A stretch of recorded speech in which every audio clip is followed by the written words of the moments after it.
Hey guys, welcome back. Tonight we're taking a slow, quiet walk through the fading light of loyal power, tracing how kings and queens went from commanding armies and empires to waving politely from balconies.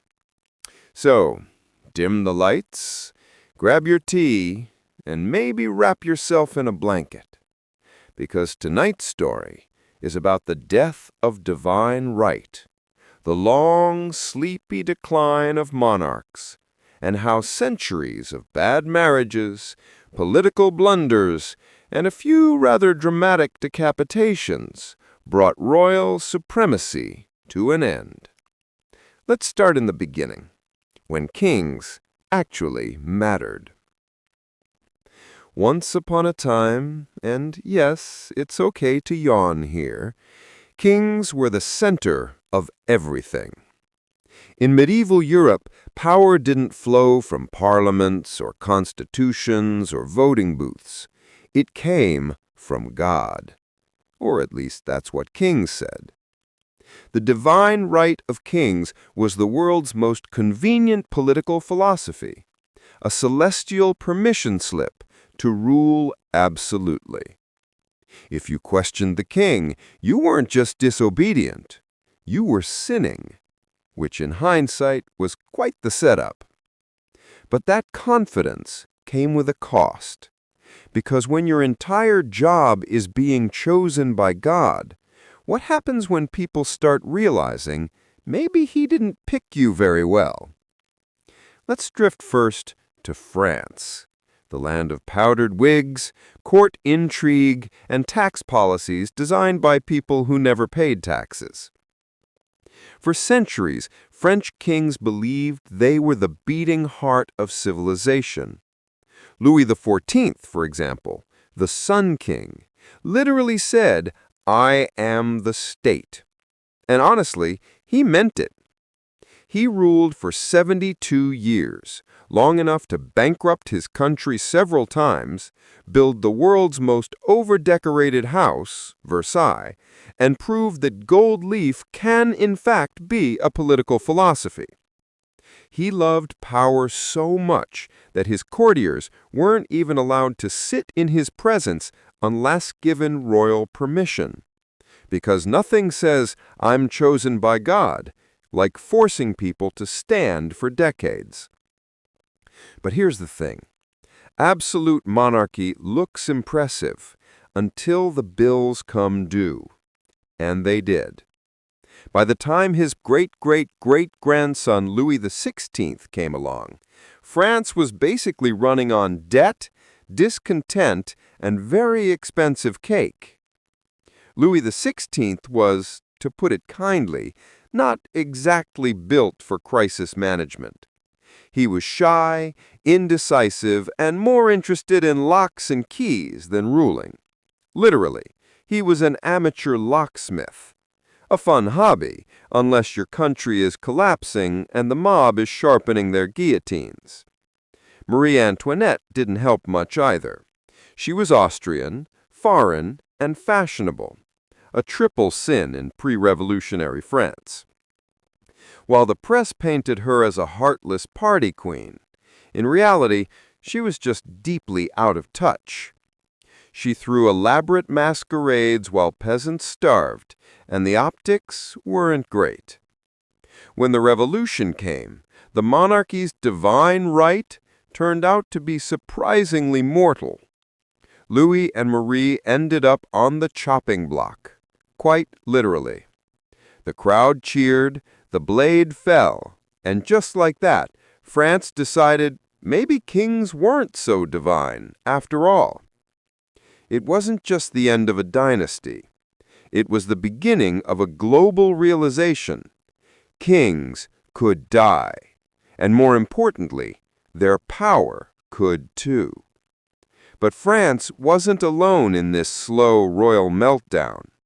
Across the Channel, England had been experimenting with its own form of royal self-destruction for centuries. Let's rewind a bit, back to the Tudors. Henry VIII, famously large and famously divorced, made himself the head of the Church of England, mostly because the Pope wouldn't let him trade in wives like collectible cards. This was an early crack in divine authority, a king putting himself above the church because, well, he really wanted a new wife. After a few more religious backflips and a handful of unfortunate executions, England stumbled its way into the Stuart dynasty, and things only got weirder. Charles I, for instance, believed absolutely in his divine right to rule. He dissolved Parliament multiple times, ignored his advisors, and collected taxes illegally. In other words, he was playing royal hard mode. Eventually, Parliament got tired of his divine arrogance, started a war, won it, and then did something truly unprecedented. They executed their king.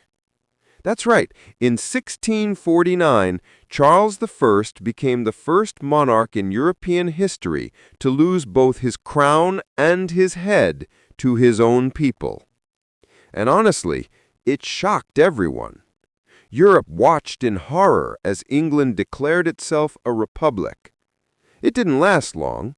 Oliver Cromwell, the supposed savior of liberty, turned out to be basically a dictator with worse hair. But the damage was done. The idea that a king could be tried and executed by his subjects shattered centuries of royal mystique. When Charles II was restored to the throne later, he ruled with a lot more charm and a lot less authority. And by the time William and Mary came along in 1688, the monarchy was officially constitutional. Translation: decorative. Now, let's float over to Spain, a land of golden fleets, endless wars, and royal families that treated cousin marriage like a national sport. The Habsburgs ruled Spain for nearly 2 centuries, and by the end, their family tree looked more like a circle. The final Habsburg king of Spain, Charles II, is one of history's most tragic royal case studies. He was called El Hechizado, or the Bewitched, because people genuinely thought he was cursed. But really, it was just generations of inbreeding. Charles had a single Habsburg jaw so pronounced he could barely chew, and his health was so poor he often couldn't walk without help. He was sterile, childlike, and barely able to govern, but of course, he was still king. When he died childless in 1700, Europe panicked. His death triggered the War of the Spanish Succession, basically a global custody battle over who got to inherit the empire. Millions died, borders shifted, and the age of dynastic absolutism took another hit. It turns out that when your ruling class marries itself for 300 years, your genetic luck and your political stability both run out. Meanwhile, elsewhere in Europe, the Enlightenment was quietly setting fire to the entire idea of divine rule. Philosophers like Voltaire and Rousseau began whispering scandalous ideas like, maybe kings aren't chosen by God, or even more dangerously, maybe people should have a say. At salons and universities, thinkers debated liberty and equality, while monarchs desperately tried to look enlightened without actually changing anything. Frederick the Great of Prussia tried to rebrand himself as an enlightened despot, which is sort of like calling yourself a friendly dictator.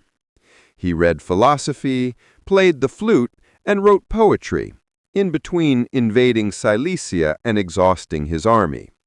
He once said he wanted to be the first servant of the state, which was a lovely slogan, if not exactly the lived experience of his subjects.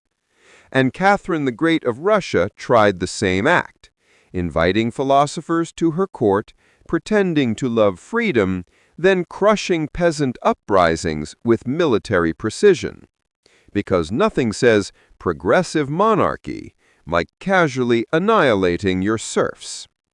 Still, these attempts at modernization couldn't stop the tide.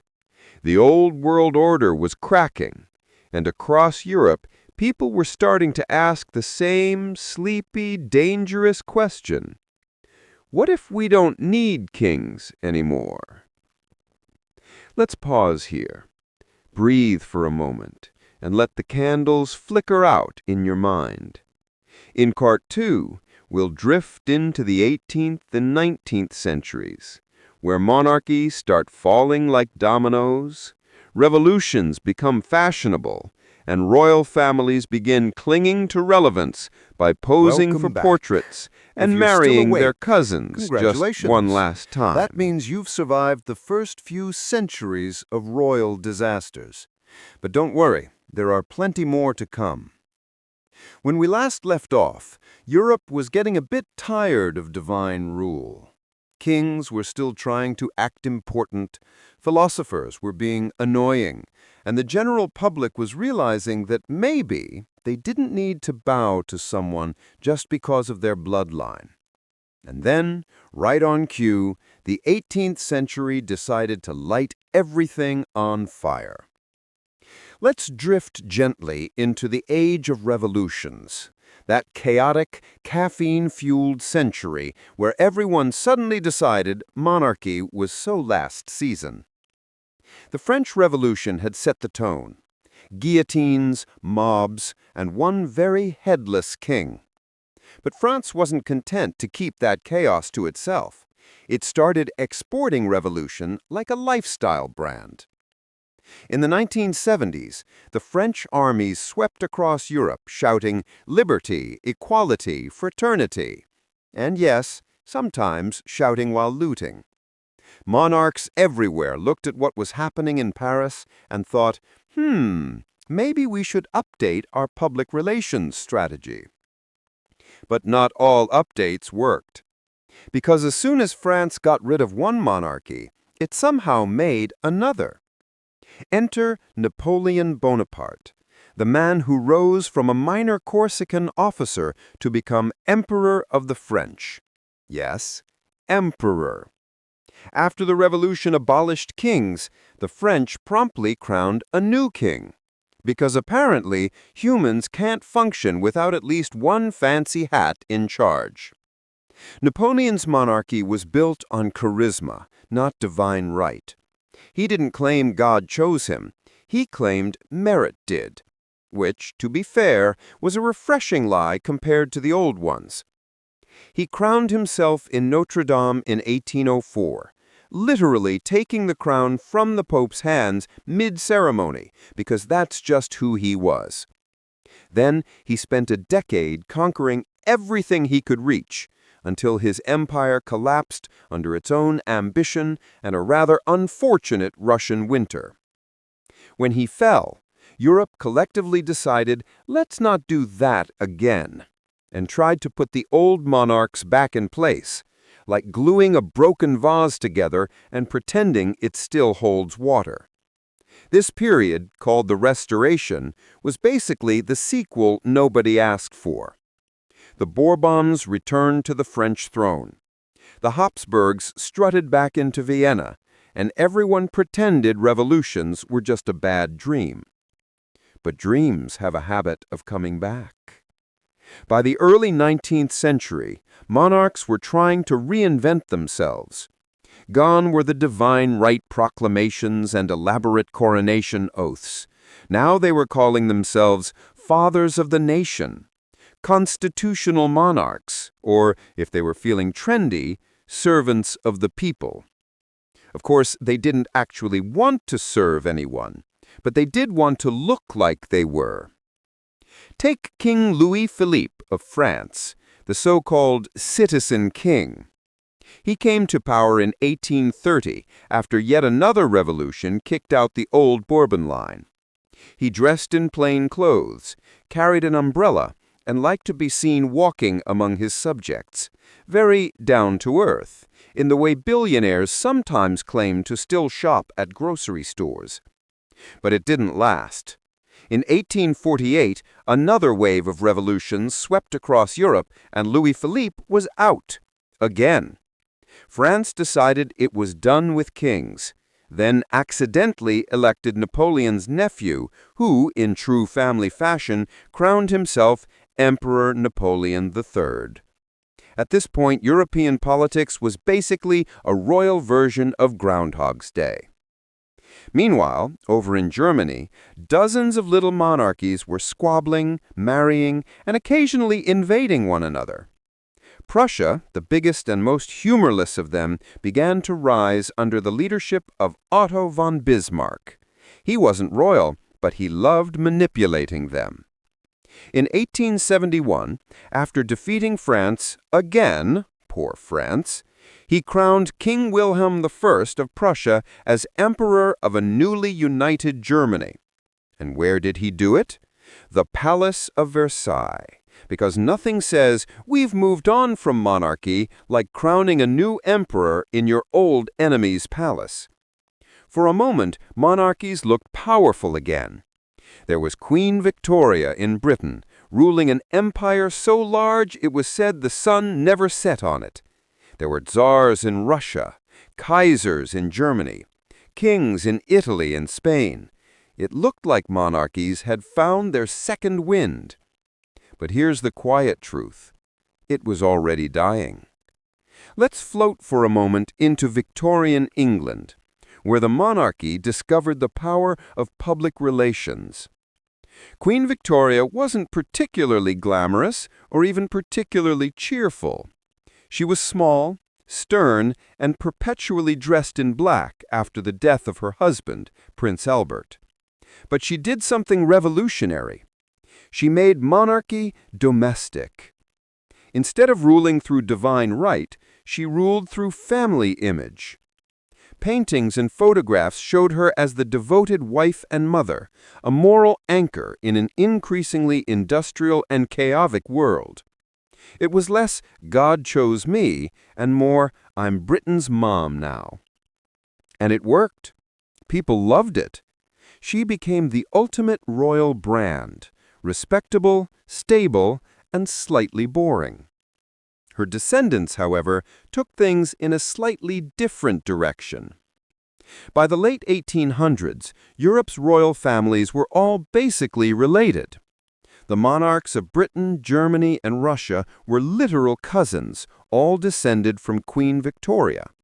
Family dinners must have been awkward, especially once they started declaring war on one another. This web of intermarriage created what historians sometimes call the royal family of Europe, a glittering network of palaces and portraits, but also, let's be honest, genetic confusion.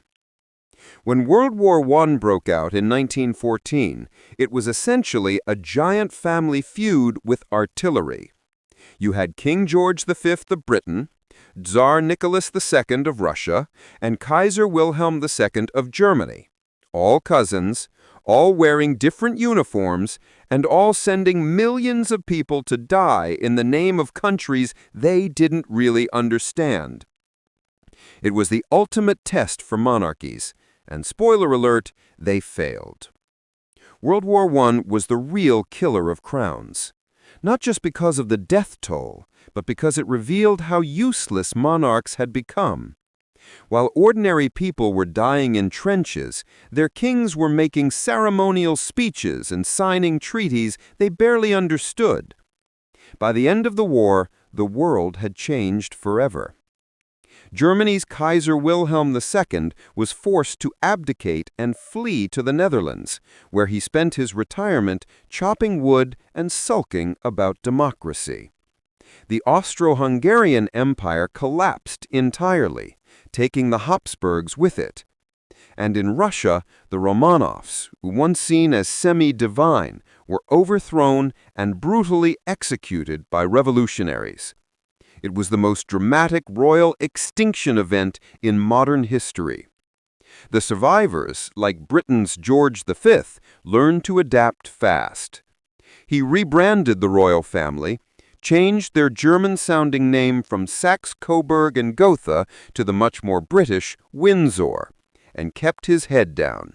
Because when monarchies are going extinct, camouflage is key.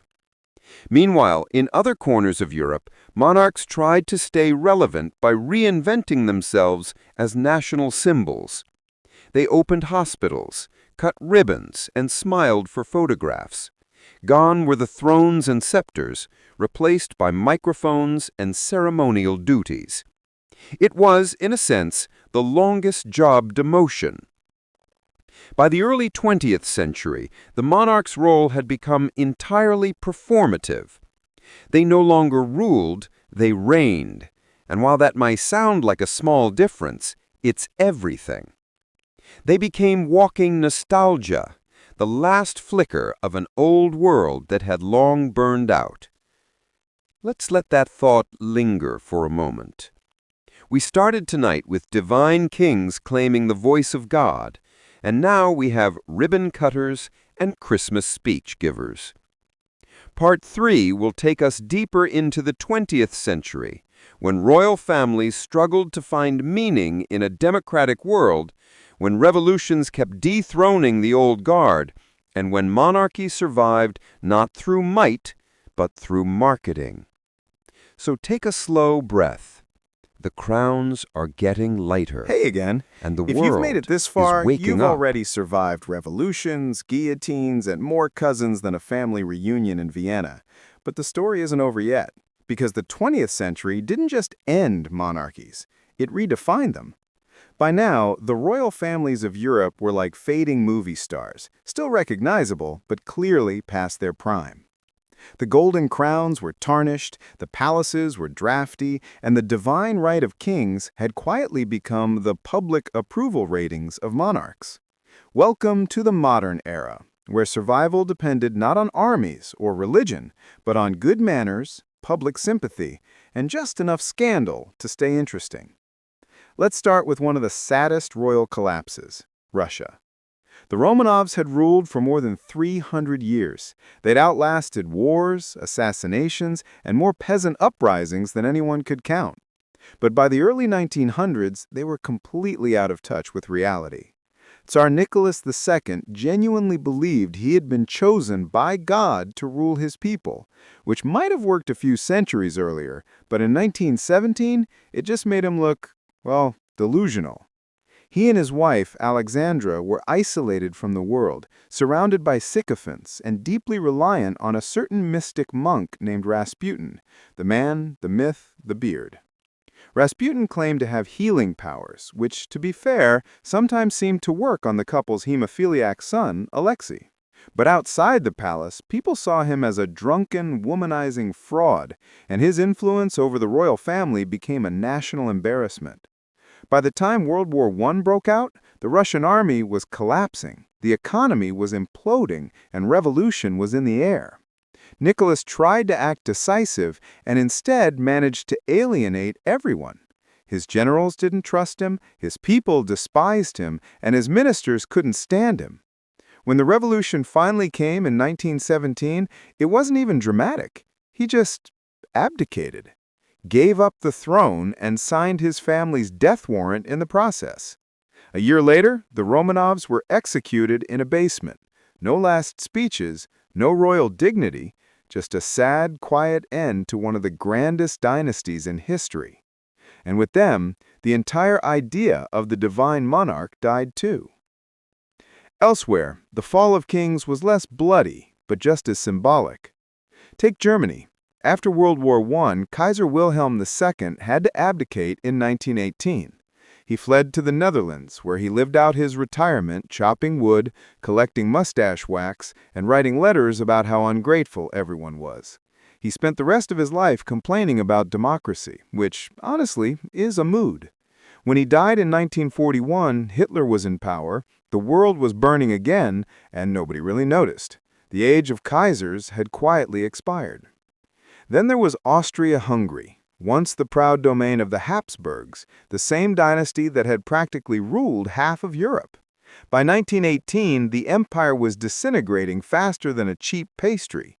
Emperor Charles I tried to negotiate, then fled, then tried to come back twice. He failed both times, proving that even royal delusion has its limits. He died in exile at 34, whispering, "I must suffer like this so my people can come together."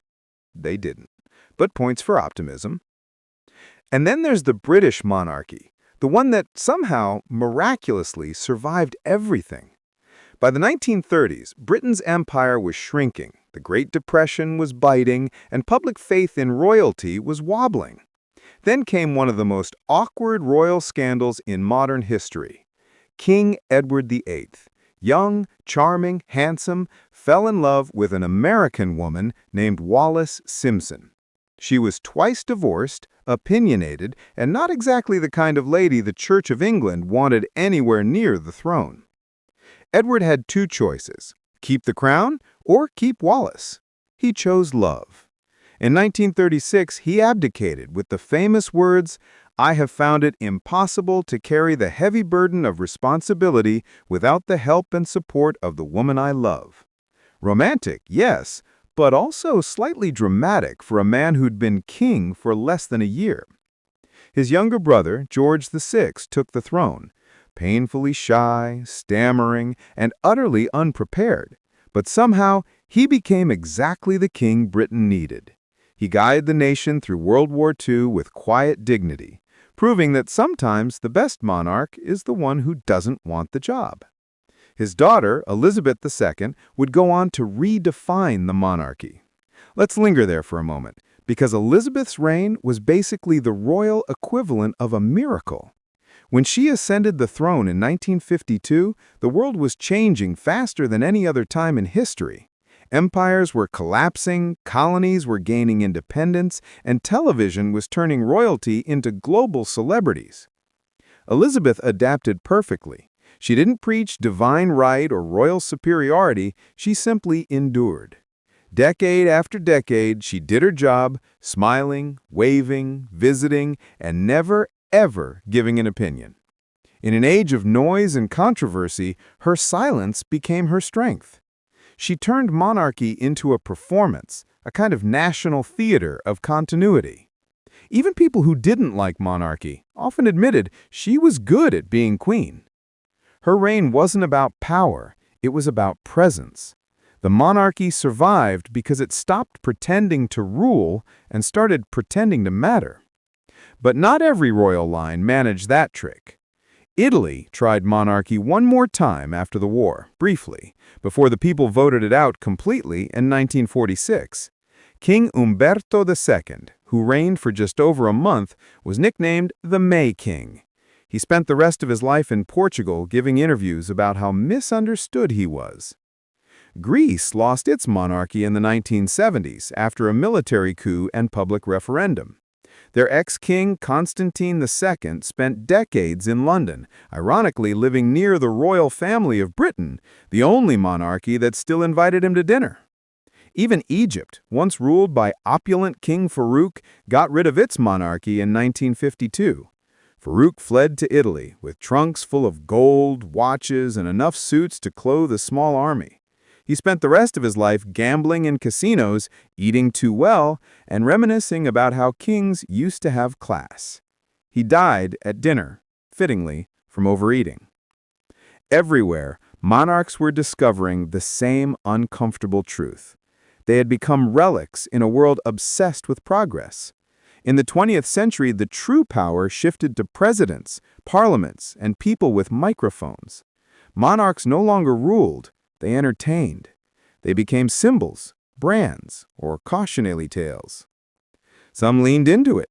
The Dutch royal family, for example, reinvented itself as approachable and bicycle-friendly. The Scandinavian monarchies became paragons of modern monarchy, casual, democratic, even relatable. King Harald of Norway once said, "The king of Norway is the king of everyone, of those who believe in God, of those who don't, of those who love men, and of those who love women." a sentence that would have made Louis XIV faint on the spot. By the late 1900s, monarchies had stopped being political institutions and started being emotional ones. People didn't look to kings and queens for leadership anymore. They looked for comfort, spectacle, and gossip. Princess Diana's story made that painfully clear. She wasn't royal by birth, but she embodied everything the public wanted royalty to be: glamorous, compassionate, tragically human. Her marriage to Prince Charles was supposed to modernize the monarchy. Instead, it exposed its cracks to the world. When she died in 1997, millions mourned her like a saint and turned against the royal family for seeming cold and distant. The Windsors had survived revolutions and wars, but they nearly didn't survive bad press. That's how far monarchy had fallen, from divine judgment to tabloid headlines. Hey again. Let's breathe here for a moment. Still awake? The crowns That's are impressive. no longer shining. You've made They're it through just revolutions, symbols of what once executions, and more But the royal story isn't quite scandals than a finished yet. year's worth of tabloid covers. Now we've arrived at the final act, the quiet decline. Because by the 21st century, kings and queens aren't rulers anymore. They're mascots. Carefully polished, media-trained, and trapped in the world's longest reality show. Let's float there now, into the soft, awkward twilight of monarchy. By the year 2000, the royal landscape of Europe looked a lot smaller than it once did. No more emperors of Germany, no more czars in Russia, kings in Greece, or Habsburgs ruling half the map. What's left are the survivors, the Windsors in Britain, the Scandinavian monarchies, the Dutch, the Belgians, the Spanish. A small, oddly cozy club of ceremonial figureheads. Their palaces are open to tourists, their scandals are open to journalists, and their power, well, that disappeared sometime around the invention of electricity. But somehow, they're still here. Let's figure out why. First, the power of nostalgia. People don't actually want their kings back. They just want the idea of kings. They like the symbols, the pageantry, the sense of continuity. It's comforting, in a weird way, to know that someone still gets up in the morning to cut ribbons, wave politely, and remind you that things used to be fancier. In a world that changes every 5 minutes, monarchies offer something that doesn't: predictability. You don't vote for them. You don't fire them, you just observe them. They exist, like weather. And for many countries, that's enough. The second reason is tourism. Let's be honest, Buckingham Palace is basically the world's most expensive photo backdrop. Millions of visitors show up every year to watch a man in a fuzzy hat change shifts. That's not governance, that's performance art. In the Netherlands, the royal family rides bikes through Amsterdam and occasionally waves from balconies. In Denmark, Queen Margaretha paints watercolors and designs ballet costumes. In Spain, King Felipe spends half his time apologizing for whatever his father did. They've all learned the same trick. If you can't rule, you can at least look adorable doing nothing.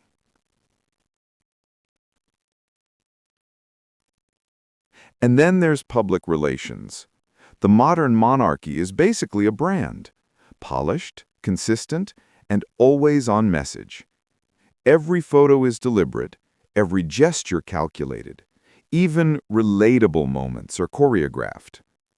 When Queen Elizabeth II appeared with James Bond in that 2012 Olympic opening sketch, it wasn't just cute, it was strategic. A centuries-old institution pretending it could still keep up with pop culture. And people loved it. The royal family became influencers before the term existed, offering the illusion of connection without the risk of real engagement. They wave, they smile. They symbolize stability while saying absolutely nothing. And in a world overloaded with noise, silence became their superpower. But of course, the silence sometimes cracks.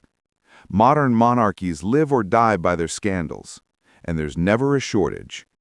In Spain, King Juan Carlos, once a hero for leading his country's transition to democracy, got caught up in financial scandals, secret bank accounts, and elephant hunting trips during a recession. He abdicated in 2014 and fled to the United Arab Emirates, where he now lives a semi-exiled, extremely awkward retirement. In the Netherlands, the royals got flack for taking a private jet to Greece during the pandemic, while the public was stuck at home. They had to issue a national apology video that looked like something between a hostage tape and a royal vlog. And in Britain, well, the Windsor family could fill an entire Netflix series. Oh wait, they did.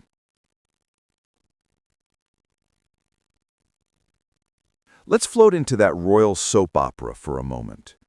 When Princess Diana died in 1997, the monarchy's reputation hit rock bottom.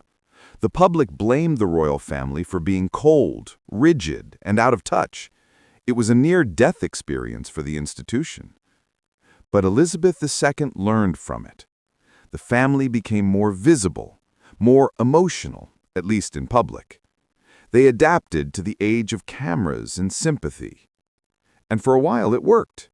William and Kate's wedding in 2011 brought back a wave of affection, the fairy tale reboot everyone needed.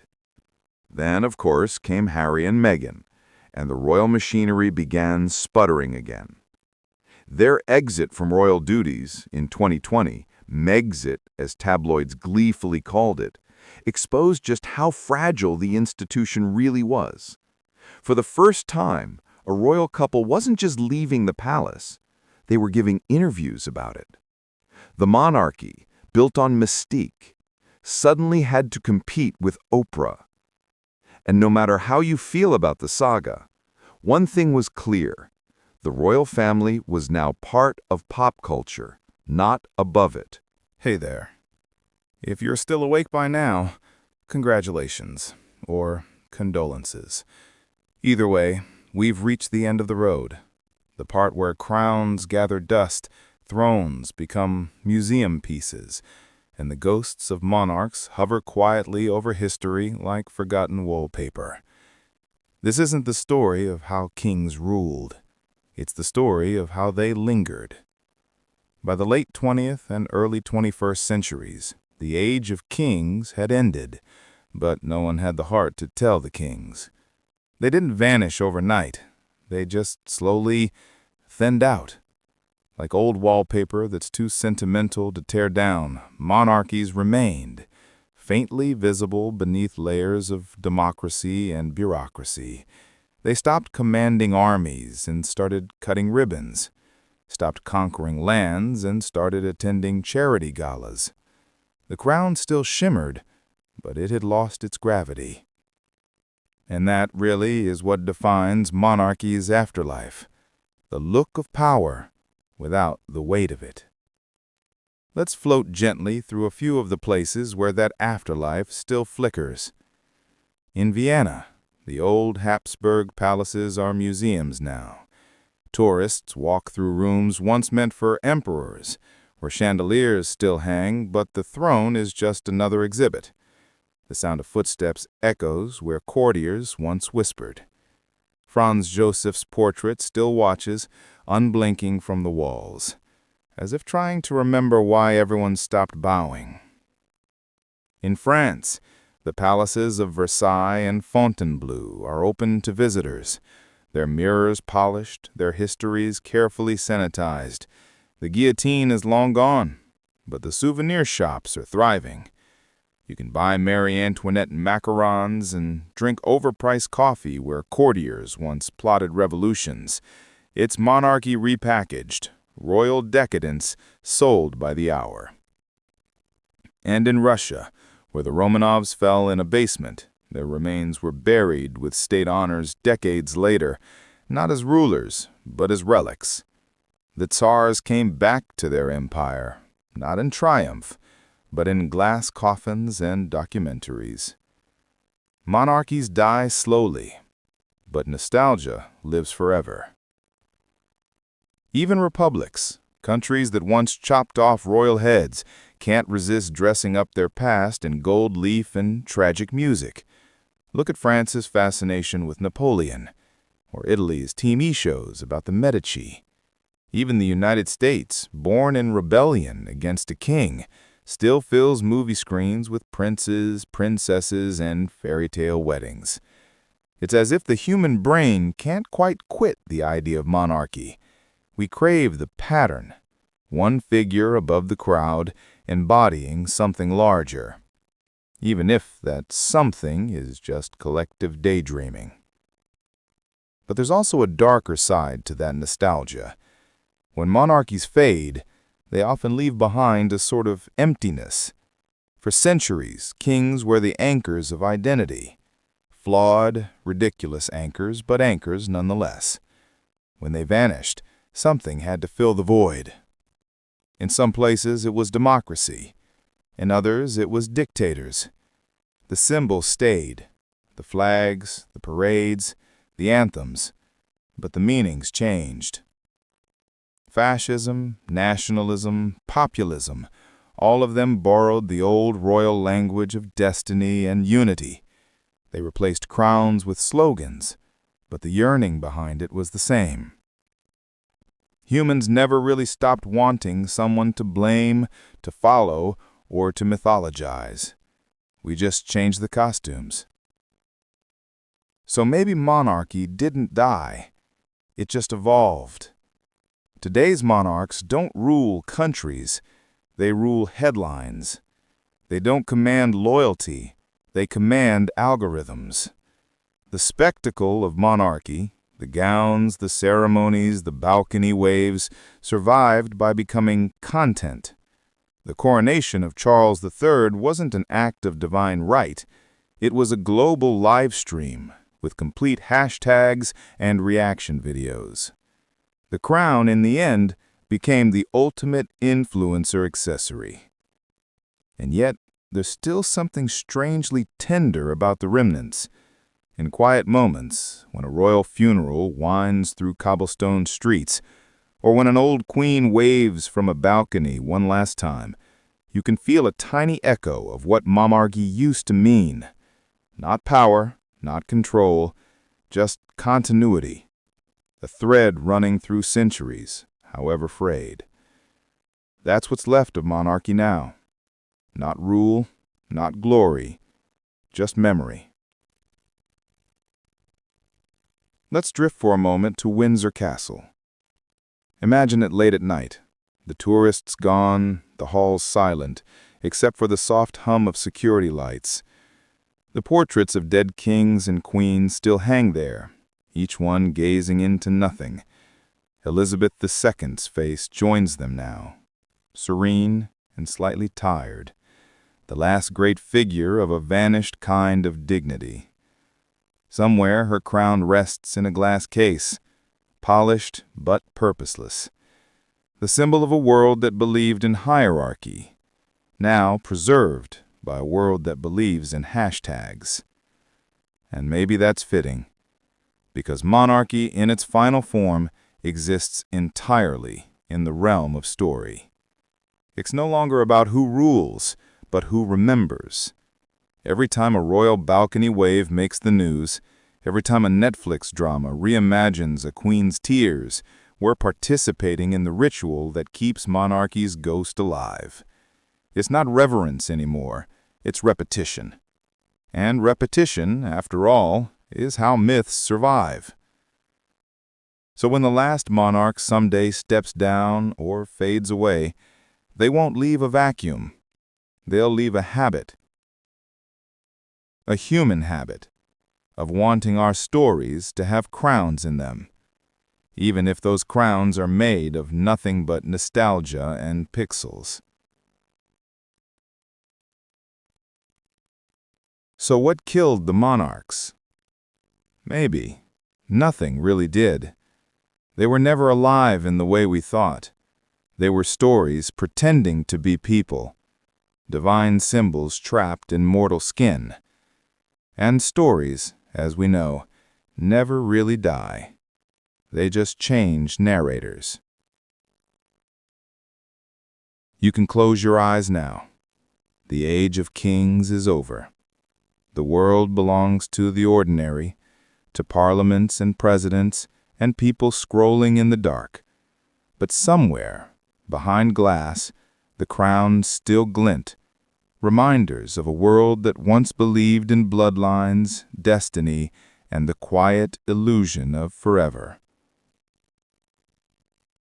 And if you listen closely, in the hush between centuries, you might still hear the faint rustle of silk and the echo of a royal sigh.